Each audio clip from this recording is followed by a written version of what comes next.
Eileen Gleeson, congratulations. You are the new manager of the Republic of Ireland, or head coach. Head coach, Tony. Head coach. Tell me, in your view, what's the difference between a manager and a head coach? Yeah, I think, we can get caught up in terminology, but as, we've explained, it's that more collaborative, shared expertise approach with a head coach who leads that process and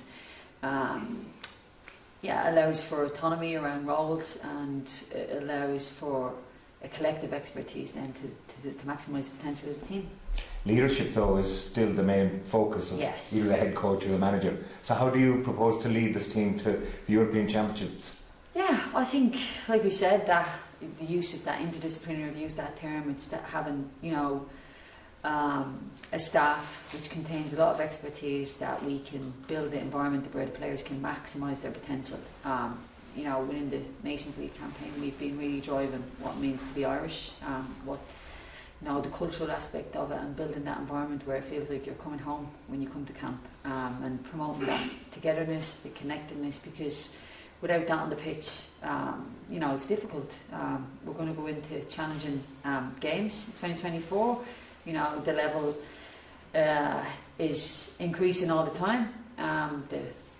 The great teams are getting better. We're continuously developing, so to have that togetherness then is really important then. How important is it when you see that you've got some American-born players in your squad, some British-born players in your squad? How important is that Irishness in terms of your identity? It's huge, and we have different accents within the team. We have different geographical locations where people were born, but it's still that togetherness. It's still that Irishness. And I mean, you've mentioned American players. We've got Kira Carusa. I mean, she exudes the Irishness. Like, she's completely committed to the family connection, to the concept. She comes home, she plays with absolute pride for Ireland and that passion, and that's so irrespective of whether you're born in Ireland or you're born in America.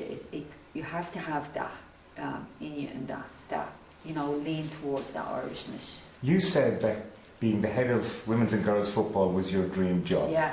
So why did you change your mind and take this dream job? Yeah, I don't think I changed my mind.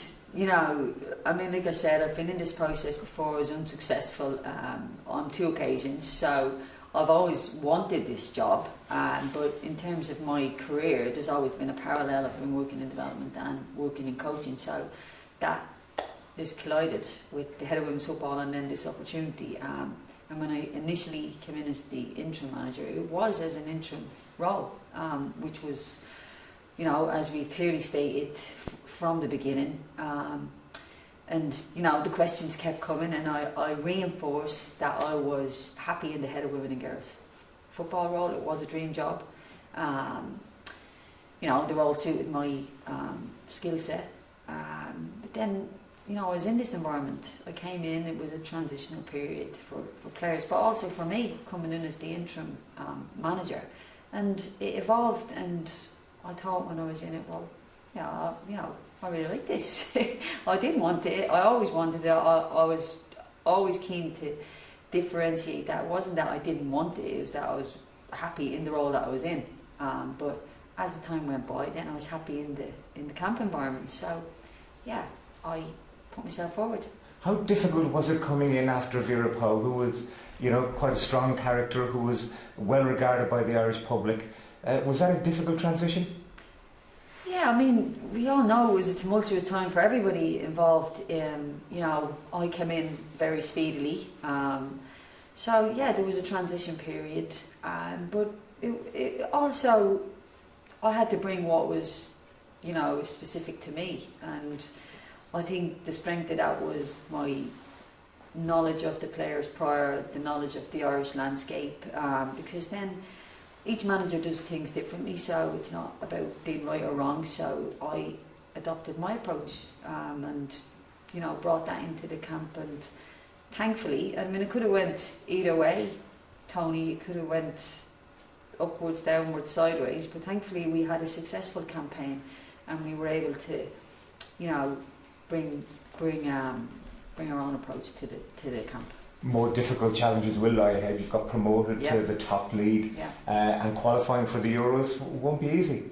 It won't be easy, Tony, and we've seen, different seeding of teams for the qualifiers, and I mean there's no easy teams now, but we wanted to be in League A and it's where we are, and we've been talking about the role of the Nations League campaign, and you know there was a lot of narrative around it's only games against weaker opposition, or it's 6 wins from 6, but they were 6 wins from 6 is a small marker. It was exciting and it was nice to have those successes, but they were only small markers because always the larger narrative was around qualification for Euros 2025. So that winning group, League B, was very important in terms of the playoff position, because like you've mentioned, the level of the opposition now in League A is top teams, so for us to have the playoff then is also a step forward towards qualification.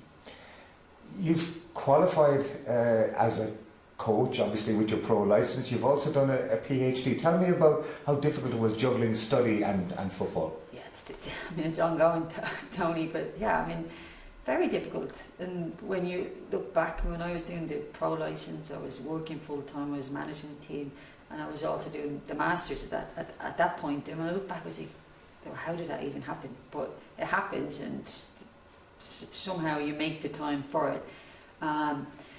Yeah, it's juggling, as you said, but it's also enjoyable, and great supports as well. I mean, great support with UCD, great support within the coach education system, and great support from your family and friends then. So it takes that support network as well to get you through. It's a very high profile role.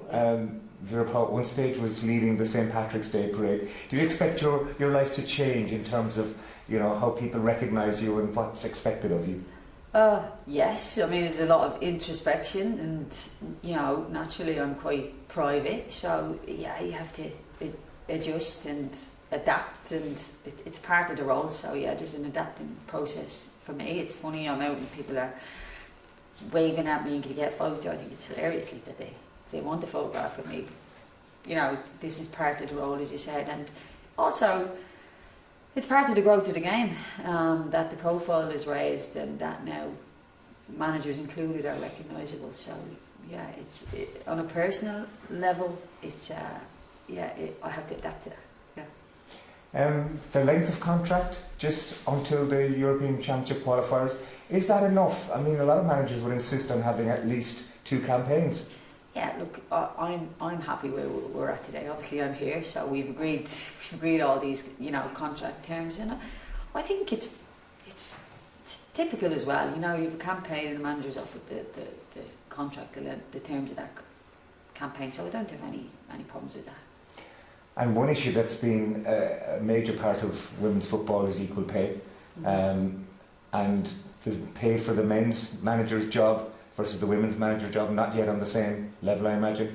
Yeah, I feel like the simplistic argument is it should be this equal pay, but I feel like there's a lot more complexities to these processes, and I'm here today because obviously I'm happy with terms and agreements, so I'm happy to move forward where I am, but I do feel like there's larger complexities in play with all those discussions there. Are you confident that you can lead this particular group of players to their first ever European Championships? I mean, that's the goal, Tony, and if I didn't think I could help maximise that potential and drive towards that consistent qualification, then I wouldn't have put my name into the process. I don't think it's a singular person's within one person's capacity to do it, so it is about having and building that really strong staff and team around to support the whole process. Eileen Gleeson, we wish you and your team and your players the very best of luck for the European Champion qualifiers. Congratulations, and thanks for talking to 6-1. Thank you very much.